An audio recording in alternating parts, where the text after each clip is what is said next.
Hello class. Welcome back बच्चों। तो मेरे बच्चों स्टार्ट करते हैं नया लेक्चर। बेटा नए लेक्चर में आज चर्चा करने जा रहे हैं सबसे पहले जो कंज्यूमर प्रोटेक्शन एक्ट 2019 से जो अमेंडमेंट हुई है उनकी, क्योंकि हमने बहुत सारी बातें पुराने लॉ की पढ़ी हैं।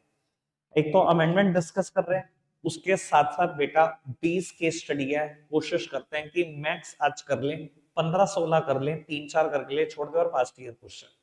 ठीक है जी। मैंने वैसे सोचा था कि मैं 25 तारीख तक खत्म करा चुका हूँ कंज्यूमर प्रोटेक्शन, और 26 संडे को मैं chapter 1 nature and significance of amendment खत्म करता हूँ। ठीक है जी। फिर 27 से देखते हैं, हमारे पास 15 तारीख तक का टाइम है, मतलब 14 तारीख तक का टाइम है, 15 से तो मेरा शेड्यूल है। वो मुझे फाइनेंशियल मैनेजमेंट और फाइनेंशियल मार्केट खत्म करना है, वो हो जाएगा। पहले फाइनेंशियल मार्केट खत्म होगा, फिर फाइनेंशियल मैनेजमेंट हो जाएगा बहुत इजीली। ठीक है जी। तो ये छोटा सा टारगेट है मेरा। बाबू अब मैं सबसे पहले चेंजेस आपको पढ़वा रहा हूँ, कहां पर क्या क्या चेंज हुआ। इंपॉर्टेंस में कोई चेंज नहीं हुआ, कंज्यूमर की डेफिनेशन में एक छोटा सा चेंज है। देखो कंज्यूमर प्रोटेक्शन एक्ट 2019 ने कंज्यूमर को कैसे डिफाइन करा, यहां से पढ़ना शुरू करना, अ कंज्यूमर। और ये तो पेज पूरा ही पढ़ना है, फिर बताता हूँ। पहली लाइन सेम, नेक्स्ट लाइन पढ़ना फुल स्टॉप के बाद। पहली लाइन यहां तक तो सेम है, सेकंड लाइन, सेकंड लाइन भी सेम है। बस वहां तीसरी लाइन ये थी, but does not include a person who buy goods for resale और एनी अदर कमर्शियल पर्पस, यही था ना। ठीक है जी। और वहां सर्विसेज की डेफिनेशन अलग थी, इसने गुड्स और सर्विस को पहले बात तो इकट्ठा कर दिया। ठीक है जी। एक लाइन नहीं ऐड हो गई, और वो क्यों ऐड हुई आपको खुद पता लग जाएगा पढ़कर, एक बार पढ़ना शुरू करना पहले।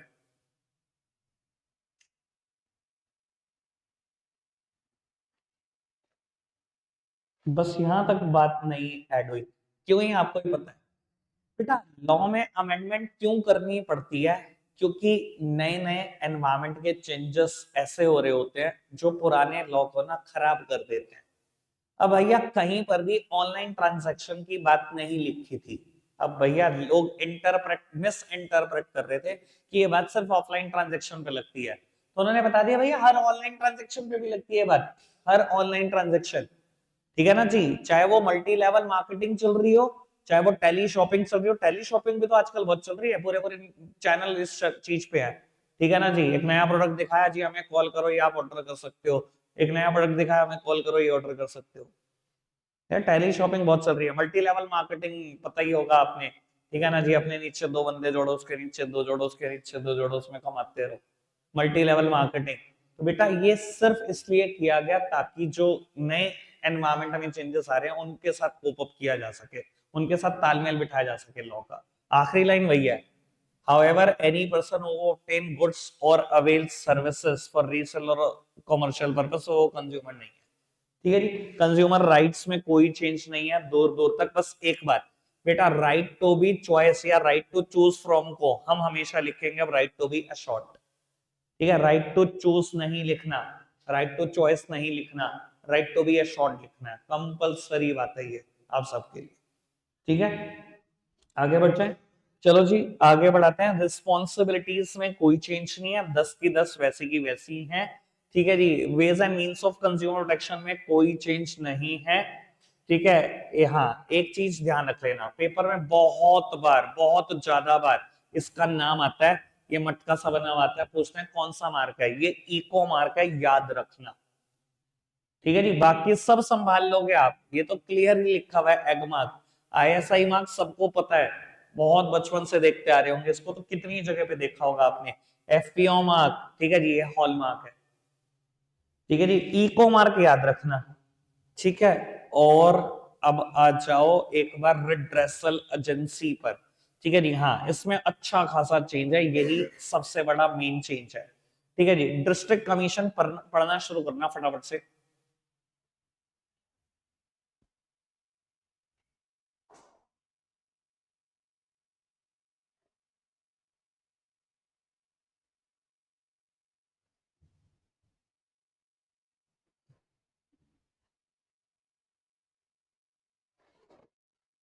यहां तक पढ़ना पहले।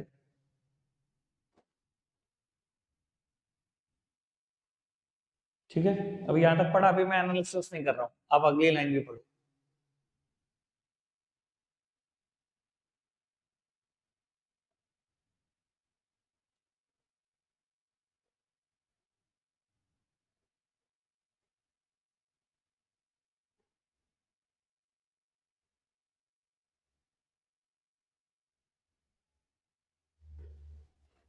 अब इतना बड़ा, आगे बढ़े।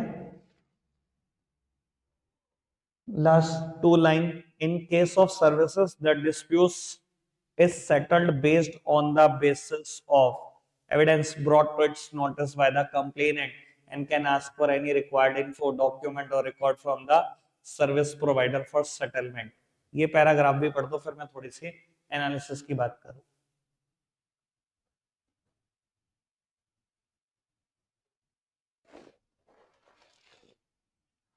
ठीक है, ठीक है पुत्र, डन। अब मेरी बात सुन लो, समझ लो आराम से बेटा। डिस्ट्रिक्ट कमीशन में केस कहां तक हो सकता है? अब लिमिट क्या है? 1 करोड़ तक। ठीक है जी, 1 करोड़ तक मुकदमा यही हो सकता है। ठीक है जी, लेकिन अगर कोर्ट को लगता है कि मैटर सेटल हो सकता है, out of the court settle हो सकता है, तो कोर्ट कोशिश करती है मीडिएशन का, कि कहीं ना कहीं अगर कोई एक मीडिएटर बैठ जाए और आप दोनों की बातें सुन ले और out of the court he settlement हो जाए तो ज्यादा अच्छा। ठीक है जी, क्योंकि कोर्ट में ऑलरेडी मैं बहुत बार बोलता हूँ 65 लाख 60 लाख केसेस पेंडिंग है। कोर्ट का समय कहां तक आप खराब कर सकते हो? अगर आउट ऑफ द कोर्ट निपटता है तो निपटा लो, नहीं निपटता तो कोर्ट देख ही लेगी। अगर गुड्स का मैटर है तो वही बात है कि टेस्टिंग के लिए भेज सकते हैं, बस थोड़ी सी मतलब वो बदल दी लैंग्वेज, मतलब वही है कि टेस्टिंग के लिए भेजेंगे, टेस्ट रिपोर्ट के बाद ही जजमेंट देंगे। लेकिन अगर सर्विसेज की बात है, सर्विसेज कहीं टेस्ट रिपोर्ट तो नहीं हो सकती, तो जो भी कंप्लेनेंट है उससे अगर कोर्ट चाहे तो जितनी मर्जी एडिशनल इन्फो मांग सकती है, जो भी उसके पास प्रोवाइड हो, जो भी रिकॉर्ड हो वो दे सकता है। ठीक है जी। और अगर आप डिस्ट्रिक्ट कमीशन के जजमेंट से सेटिस्फाई नहीं हुए तो अब 45 दिन आपके पास है स्टेट कमीशन में जाने के लिए। 30 नहीं, 45। 1 करोड़ और 45 दिन, दो लिमिट याद रखनी है। ठीक है, फटाफट से स्टेट कमीशन पढ़ना। स्टेट कमीशन,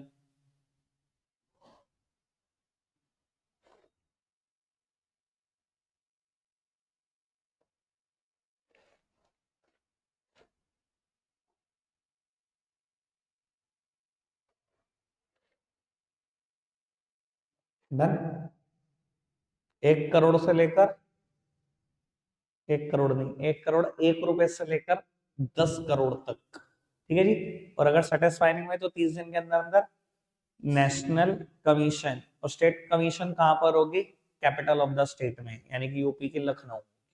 3 बातें याद रखनी है। ठीक है, नेशनल कमीशन, बस फटाफट से पढ़ के खत्म करो। 10 करोड़ से ज्यादा के सारे मुकदमे, और नेशनल कमीशन से सेटिस्फाई नहीं हुए तो बस सीधा सुप्रीम कोर्ट ऑफ इंडिया। यहाँ ओरिजिनल ज्यूरिसडिक्शन वाली बात नहीं है। केस शायद डिस्ट्रिक्ट कमीशन से घूम घूम के आ रहा हो तब भी सुप्रीम कोर्ट ऑफ इंडिया जा सकते हो, और केस सीधा नेशनल कमीशन में हुआ हो तब भी सुप्रीम कोर्ट ऑफ इंडिया जा सकते हो, और वो भी 30 दिन में। ठीक है। हाँ, अगर कुछ नहीं कहा तो सही में वैसे मेंबर आपसे पूछेगा नहीं। ठीक है, आगे बढ़ जाए।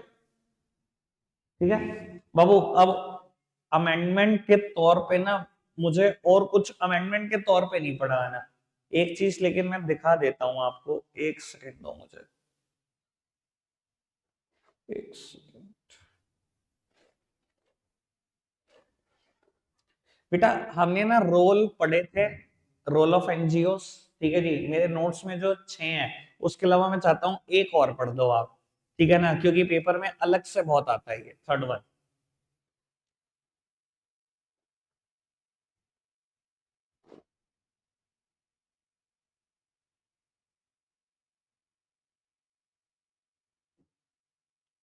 क्या करते रहते हैं बेटा एनजीओ या कंज्यूमर एसोसिएशन? मार्केट से कोई ना कोई प्रोडक्ट उठाते हैं, उनकी टेस्टिंग करवाते हैं इन सर्टिफाइड लेबोरेटरीज, और जो भी टेस्ट रिपोर्ट का रिजल्ट आता है उसे पब्लिश करते रहते हैं अपने पीरियोडिकल जर्नल्स में, ताकि कंज्यूमर को बता सके प्रोडक्ट काफी अच्छा है, ये प्रोडक्ट काफी खराब है, इसको बाय ना करो, उनके खिलाफ मुकदमा करो, ये सब कुछ।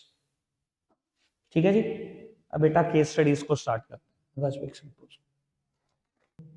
बेटा फर्स्ट केस स्टडी पढ़ना शुरू कर रहे हैं। कहता है state any 6 functions which the NGO can perform to impart knowledge and educate consumer. कोई भी 6 फंक्शन एनजीओ के, बेटा ये तो लिख के जाएंगे, कोई भी 6 की तो कहानी है ही नहीं मुश्किल। डन, आगे बढ़ जाओ, नेक्स्ट वन की तरफ बढ़ते हैं। एक मिनट, रिक्वायरमेंट पढ़ते हैं। State the functions performed by consumer voice for the protection and promotion of consumer interest by coating line from the above para. और अगर आप फर्स्ट लाइन पढ़ोगे तो आपको पहली लाइन में पढ़ता लगता है कि ये कंज्यूमर ऑर्गेनाइजेशन है। बाबू पहले तो इसने ये कहा कि आप कंज्यूमर वॉइस के फंक्शन बता दो लाइन कोट करके, और पहली लाइन में मुझे पता लगे कि वो है ही कंज्यूमर ऑर्गेनाइजेशन, तो कंज्यूमर ऑर्गेनाइजेशन या एनजीओ के फंक्शन ही तो बताने हैं। ठीक है, बता देंगे तो उसमें क्या दिक्कत है।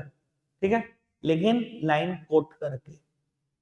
अब हमने पढ़े हैं 6-7, देखते हैं कौन सी लाइन से हम क्या ढूंढ पाते हैं। बाबू सेकंड लाइन कुछ मिला? कुछ मिला? कहता है it organised workshop in the month of December in Delhi NCR for consumer. यही है एक फंक्शन। तो पढ़ा था ना आपने, मेरे नोट्स में शायद 4th नंबर पे है। They conduct seminars, conferences, workshop to create consumer awareness. ठीक है ना, या focus on the problem of consumer, ऐसा ही था कुछ। आगे बढ़ जाए बाबू, पढ़ना नेक्स्ट लाइन।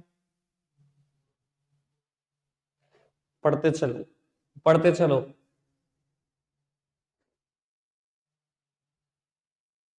बिल्कुल पढ़ते चलो जब तक यहाँ ना पहुंचो ऑर्गेनिक फूड तक।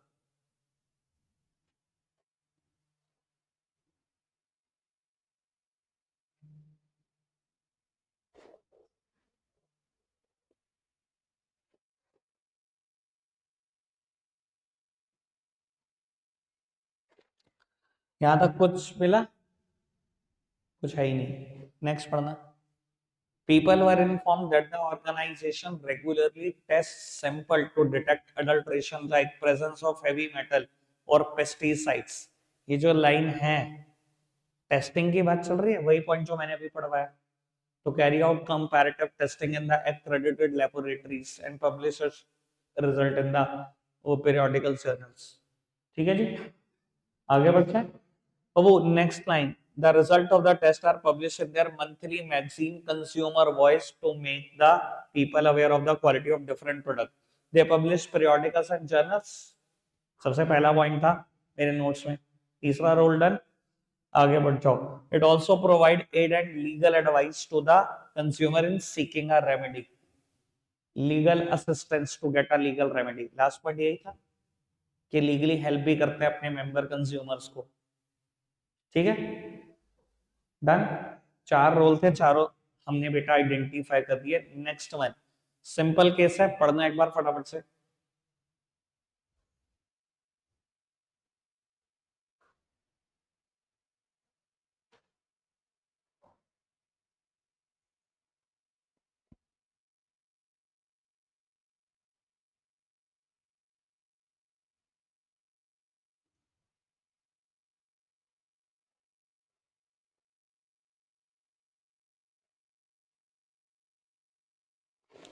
कंपनी ने बात नहीं सुनी, डीलर ने उसकी बात नहीं सुनी, कोई दिक्कत नहीं, कोर्ट है सुनने के लिए। पहले आपकी बात को सुना जाएगा, अगर जस्टिफाइड हो गए तो कंपनसेशन भी मिलेगी, यानी कि right to hear, right to be seek redressal. ठीक है जी। देखो इस क्वेश्चन का आंसर मुझे अभी भी गलत लगता है, राइट टू बी हेड लिखना, क्योंकि इसने पूछा था suggest the rights that Vivek may exercise in above case. Rights दोनों लिखना, right to be heard, right to seek redressal. ठीक है, नेक्स्ट वन की तरफ बढ़ते हैं। पढ़ो चलो।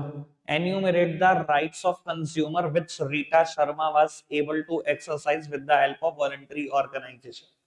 बेटा कौन से राइट्स वो एक्सरसाइज कर पाई है? अच्छा जी, अब ये तो भैया केस पढ़ के पता लगेगा कौन से राइट वो एक्सरसाइज कर पाई है। शुरू के 2 पैरा पढ़ना फटाफट से, स्पीड बढ़ाकर जल्दी से।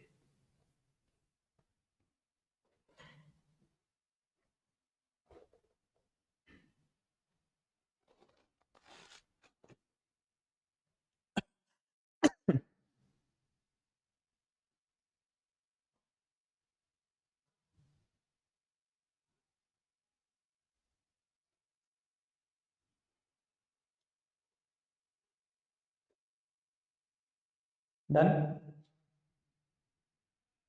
शुरू के 2 पैरा पढ़े।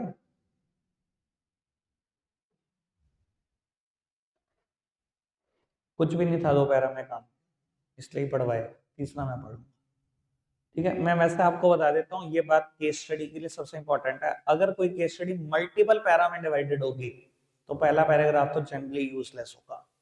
और अगर आप एक जगह का होगा मैं एक जगह प्रूव करूंगा, 20 जगह का होगा मैं 20 जगह प्रूव कर दूंगा। ठीक है जी, आगे बढ़ो। थर्ड वन कहता था organisation helped her by explaining to her legal procedure as well as educated her about her rights as a consumer and helped her in filing a complaint and getting relief. बेटा आपको आपके right समझा रहे हैं, legally help कर रहे हैं, सब कुछ। कौन सा right? Right to consumer education, आपको राइट एजुकेट होने का। ठीक है जी। उसके बाद कंप्लेन तक फाइल करा दी, कहता है with the help of organisation Rita was able to get her money back from the store, और उसको बाद में पैसे भी वापस मिल गए। भैया अगर कंप्लेन कराई, राइट टू बी हेard, और उसके बाद पैसे वापस मिल गए, कंपनसेशन भी आ गई, राइट टू सीक रिड्रेसल।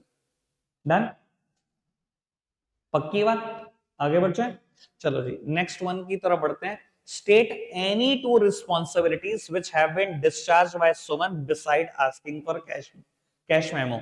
बेटा यानी कि केस पढ़ना ही पड़ेगा। उसने कहा कोई भी दो रिस्पॉन्सिबिलिटी बता दो जो डिस्चार्ज किया सुमन ने कैश मेमो के अलावा वाली दो। अच्छा जी देखेंगे, explain the to rights being discussed in above case. तो भैया काम चल नहीं सकता केस पढ़े बिना। पढ़ो जी फटाफट से एक बार।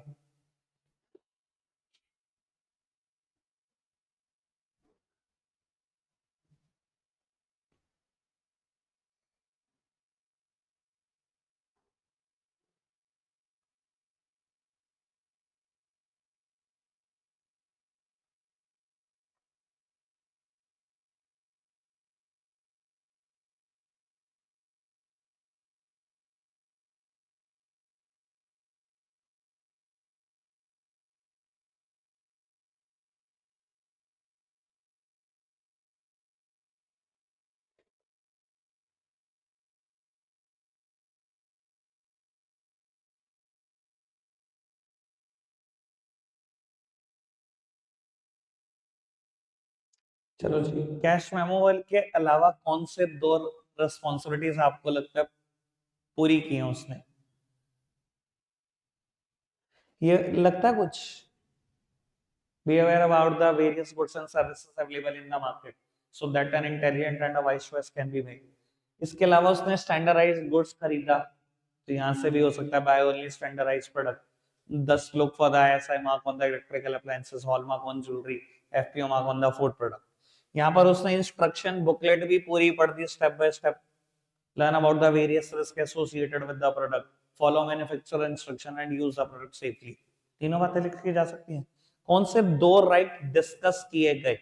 बेटा अगर उसने स्टैंडर्डाइज प्रोडक्ट खरीदा है, राइट टू सेफ्टी तो पक्का मिलेगा। उसके अलावा उसने ना सैंडविच टोस्टर ऑनलाइन ऑफलाइन बहुत सारे देखे, कईयों को कंपेयर करा, ये किया वो किया, right to be assured, right to choice था उसके पास।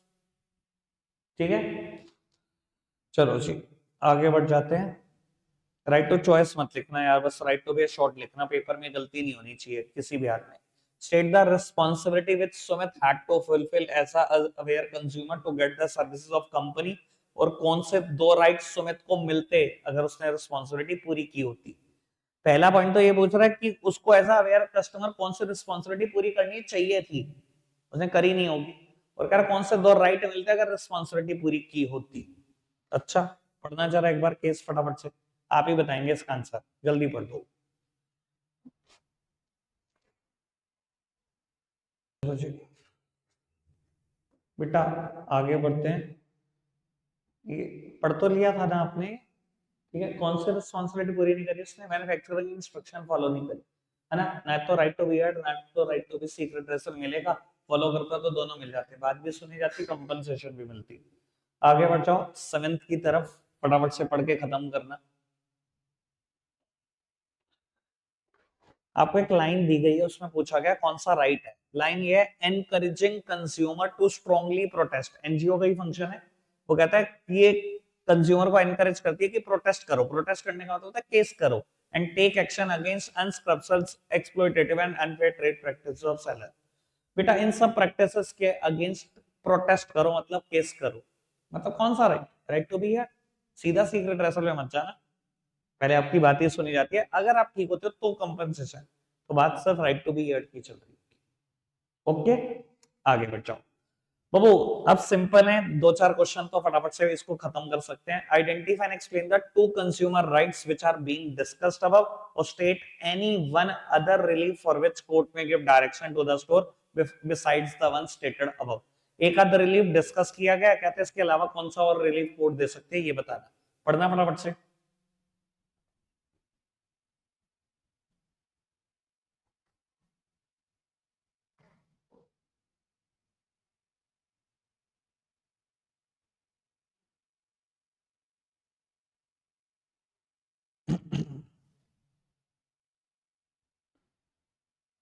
Done done. बाबू एक बात बताओ, अच्छा जब आपने ये शुरू के दोनों रिक्वायरमेंट पढ़ी, आपको आंसर का पता नहीं लगा ए पार्ट के? दोबारा पढ़ना है minute requirement. Identify and explain the two consumer rights which are being discussed above. कौन से दो कंज्यूमर राइट डिस्कस हुए हैं? तो ये पूछा state any one other relief for which court may give direction to the store beside the one stated above. ये एक बहुत बड़ा हिंट है। जब इसने कहा कि कोई एक ऐसा रिलीफ और बता तो जो कोर्ट दे सकती है उस रिलीफ के अलावा जो डिस्कस किया गया, यानी कि मानते हो कि यहां पता लग गया कि रिलीफ मिल गया, यानी कि राइट टू सीक्रेट रेसल, यानी कि बात भी सुन ली गई होगी। ये बहुत बड़ा हिंट था कि ये दोनों राइट्स होंगे। ये तो बस ऐसे ही कंफर्मेशन हो गई आपकी, तो कंफर्म था। अच्छा ऐसे केसेस में कोर्ट क्या कह सकती है? मुझे लगता है एक वार्निंग वाली बात आप लिख सकते हो। टू डिसकॉन मतलब लिख तो बहुत कुछ सकते हो, वार्निंग वाली बात स्पेसिफिकली यहाँ काम कर सकती है। ठीक है ना? To discontinue the unfair trade practices and not to repeat in the future. यही थी ना वो लाइन। नेक्स्ट वन बाबू, केस पढ़ना। Identify the responsibility of consumer being fulfilled by Geetika. According to you at which level of redressal machinery should Geetika file a case? 1 crore तक है तो डिस्ट्रिक्ट, 1 से 10 तो स्टेट, उसके बाद national. Suggest any two relief that the court may provide to Geetika in case it is convinced about the genuineness of complaint. ठीक है जी बेटा, एक बार फटाफट से पढ़ना।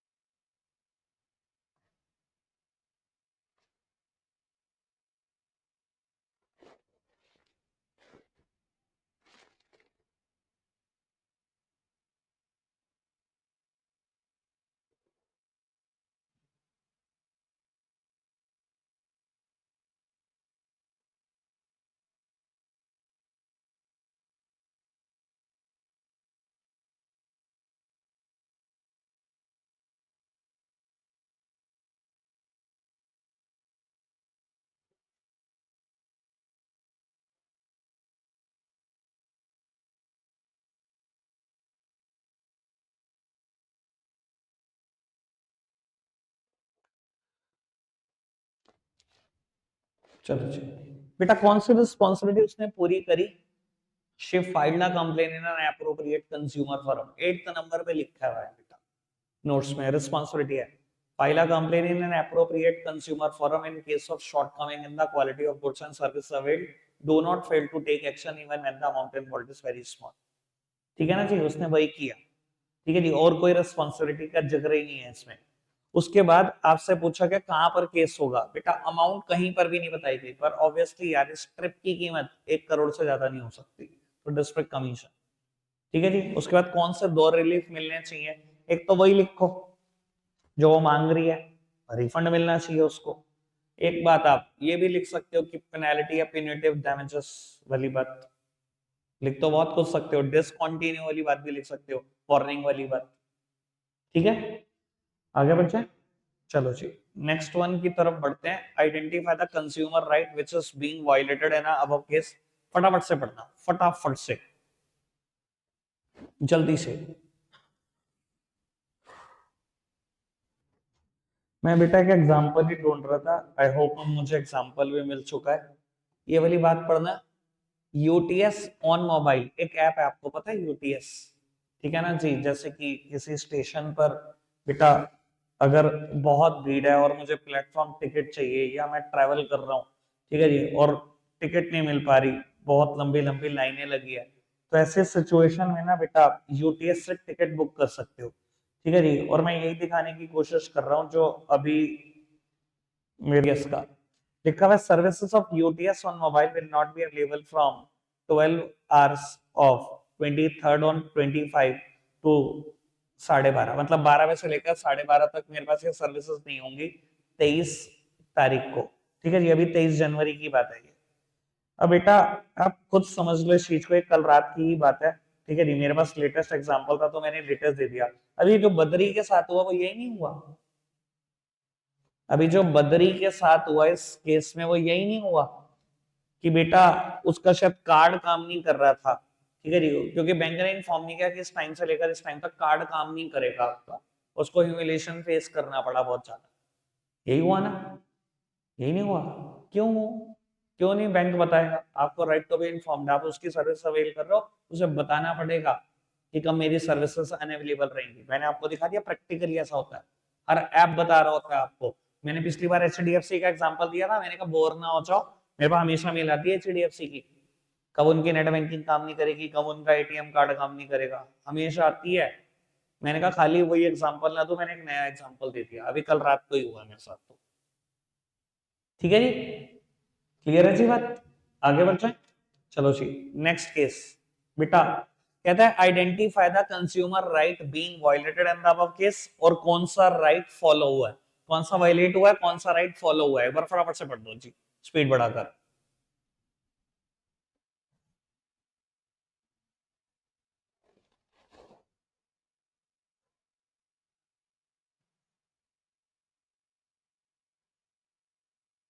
राइट टू सेफ्टी नहीं है, राइट टू बी हर्ड।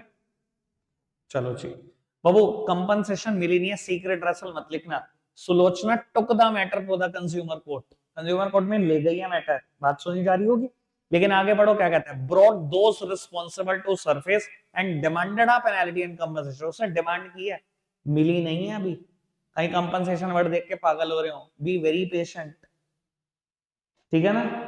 चलो जी बाबू ये एक्चुअली में ऐसा हुआ है मैटर, पढ़ते हैं। Identify the responsibilities of consumer being highlighted in above case, responsibilities of consumer. अच्छा जी पढ़ो। The consumer affair minister Ramvilas Paswan recently declared that the sale of pack of soft drinks above MRP will now attract a penal action. Moreover, he let stress on an important prerequisite: consumer need to be more aware and file complaint. If there is no complaint, how government can take action? बेटा responsibility की बात बोलो तो बेटा इसी line में है, और यही मतलब क्या लाइन है, ये एक लाइन है, इसमें से तीन रिस्पॉन्सिबिलिटी निकल जाएंगी। कहता है consumer need to be more aware, aware से ना दो रिस्पॉन्सिबिलिटी निकलती है। Be aware about the various goods and services available in the market so that an intelligent and a wise choice can be made.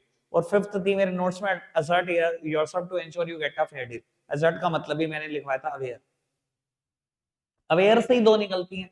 और उसके बाद कहता है and file complain, if there is no complain how government can take action. File complain, complain file करो। 8 अभी आई थी, file a complain in an appropriate consumer forum in case of shortcoming in the quality of goods and services, ठीक है ना। Do not fail to take action even when the amount involved is very small. एक line में यार तीन responsibility है, आज भी पेपर में आ सकता है, आज भी बहुत ही तगड़ा केस, ठीक है ना जी। नेक्स्ट वन की तरफ बढ़े। चलो बाबू ये शायद आज की लास्ट होगी, एक बार फटाफट से पढ़कर आप खत्म कर रहे हो। आज के लिए इतना ही है बच्चों, बाय।